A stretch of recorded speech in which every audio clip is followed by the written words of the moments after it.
Fala pessoal, paz do Senhor Jesus, espero que você esteja bem, esteja também acompanhando com a gente a leitura compartilhada aqui de Atos dos Apóstolos. Temos feito dia após dia e se você está chegando aqui pela primeira vez, vai lá desde o comecinho, começa a fazer a leitura junto com a gente para você se inteirar de tudo que está acontecendo nos Atos do Espírito Santo e também compartilha com outras pessoas, tá certo? Faça isso porque você vai abençoar alguém com a leitura bíblica e hoje a nossa leitura é Atos 20. Atos 20 está dizendo o seguinte: cessado o tumulto, Paulo mandou chamar os discípulos e depois de encorajá-los, despediu-se e partiu para a Macedônia. Viajou por aquela região, encorajando os irmãos com muitas palavras e por fim chegou à Grécia, onde ficou 3 meses.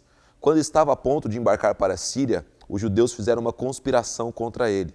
Por isso decidiu voltar pela Macedônia, sendo acompanhado por Sópatro, filho de Pirro, de Bereia, Aristarco e Secundo da Tessalônica, Gaio de Derbe e Timóteo, além de Tíquico e Trófimo da província da Ásia. Esses homens foram adiante e nos esperaram em Troade. Navegamos de Filipe após a festa dos pães sem fermento e 5 dias depois nos reunimos com os outros em Troade, onde ficamos 7 dias. No primeiro dia da semana reunimos-nos para partir o pão e Paulo falou ao povo. Pretendendo partir no dia seguinte, continuou falando até meia-noite. Havia muitas candeias no piso superior onde estávamos reunidos. Um jovem chamado Eutico, que estava sentado numa janela, adormeceu profundamente durante o longo discurso de Paulo. Vencido pelo sono, caiu do 3º andar. Quando o levantaram, estava morto. Paulo desceu e inclinou-se sobre o rapaz e o abraçou, dizendo: não fiquem alarmados, ele está vivo. Então subiu novamente, partiu o pão e comeu. Depois continuou a falar até o amanhecer e foi embora. Levaram vivo o jovem, o que muitos consolou. Quanto a nós, fomos até o navio e embarcamos para Assos, onde iríamos receber Paulo a bordo. Assim ele tinha determinado, tendo preferido ir a pé. Quando nos encontrou em Assos, nós o recebemos a bordo e prosseguimos até Mitilene. No dia seguinte navegamos dali e chegamos de fronte de Quio. No outro dia atravessamos para Samos e um dia depois chegamos a Mileto.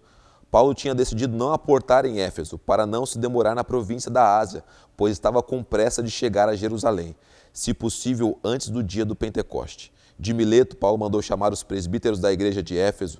Quando chegaram, ele lhes disse: vocês sabem como vivi todo o tempo em que estive com vocês, desde o primeiro dia em que cheguei à província da Ásia, servi ao Senhor com toda a humildade e com lágrimas, sendo severamente provado pelas conspirações dos judeus. Vocês sabem que não deixei de pregar-lhes nada que fosse proveitoso, mas ensinei-lhes tudo publicamente e de casa em casa. Testifiquei tanto a judeus quanto a gregos que eles precisam converter-se a Deus com arrependimento e fé em nosso Senhor Jesus. Agora, compelido pelo Espírito, estou indo para Jerusalém, sem saber o que me acontecerá ali. Só sei que em todas as cidades o Espírito Santo me avisa que prisões e sofrimentos me esperam. Todavia, não me importo, nem considero a minha vida de valor algum para mim mesmo, se tão somente puder terminar a corrida e completar o ministério que o Senhor Jesus me confiou, de testemunhar do Evangelho da graça de Deus. Agora sei que nenhum de vocês, entre os quais passei pregando o reino, verá novamente a minha face. Portanto, eu lhes declaro hoje que estou inocente do sangue de todos, pois não deixei de proclamar-lhes toda a verdade de Deus. Cuidem de vocês mesmos e de todo o rebanho sobre o qual o Espírito Santo os colocou como bispos, para pastorearem a igreja de Deus, que ele comprou com o seu próprio sangue. Sei que depois da minha partida, lobos ferozes penetrarão no meio de vocês e não pouparão o rebanho.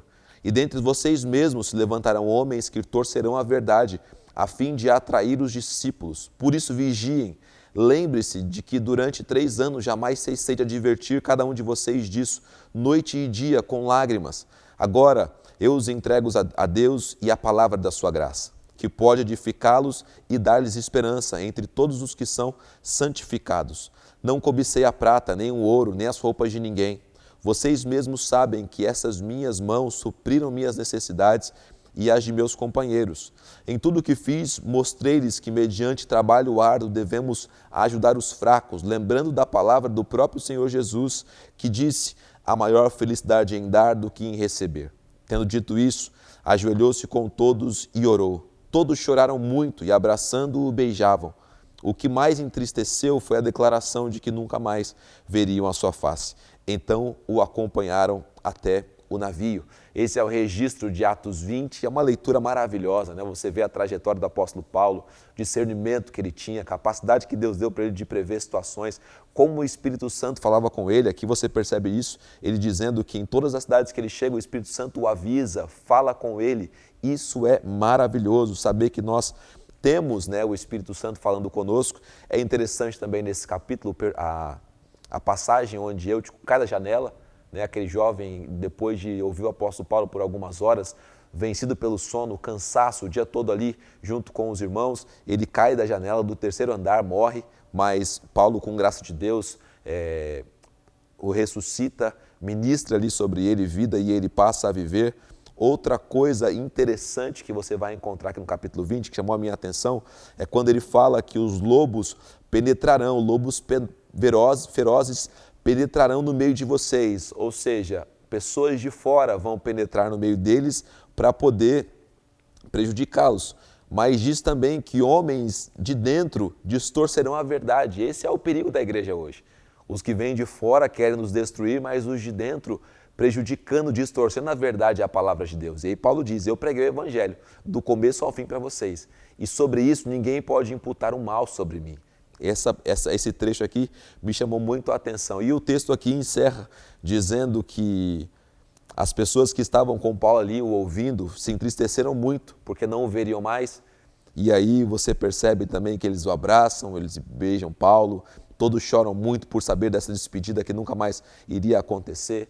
E creio que é muito reconfortante o apóstolo Paulo não ver essa situação, mas saber que essas pessoas o amavam tanto e o consideravam tanto a ponto de chorarem a sua partida, de chorarem o regresso de Paulo, ou a ida de Paulo a Jerusalém. Isso é muito importante para a gente refletir também, né? Quando a nossa ausência também não causa dor nas pessoas, alguma coisa também está errada. Reflita nisso, pensa nisso. Mais importante é que você também deixe os seus comentários aí, aquilo que o Espírito Santo ministrou para você, aquilo que você olhou e falou, cara, isso aqui chamou a minha atenção. A sua participação é muito importante. Faça isso e, se Deus quiser, amanhã a gente volta com mais um dia de leitura bíblica, amanhã com o capítulo 21. Forte abraço para você, que Deus te abençoe. Tamo junto, até mais.